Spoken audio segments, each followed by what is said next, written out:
Want to automate order fulfillment from AliExpress to your Shopify store with AutoDS? You can activate Auto Orders so products get fulfilled with zero manual work. Here's how to set it up fast.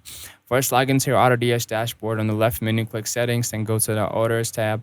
Make sure you have connected your AliExpress account to AutoDS using the official extensions.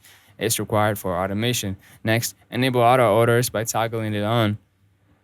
Then you also see the option for auto order with buyer accounts or auto order with AutoDS balance. Choose the one that fits your workflow. If you want fully hands-free ordering, go with AutoDS balance. Now go to your store settings, select your Shopify store, and make sure send orders automatically is enabled. You can also set rules for order processing like delays or auto messaging customers after fulfillment. Once you have it saved, your AliExpress orders will be fulfilled automatically by AutoDS. No more copying addresses or tracking numbers manually. If this helped, like the video, subscribe, and let me know if you want more AutoDS or dropshipping automation tips.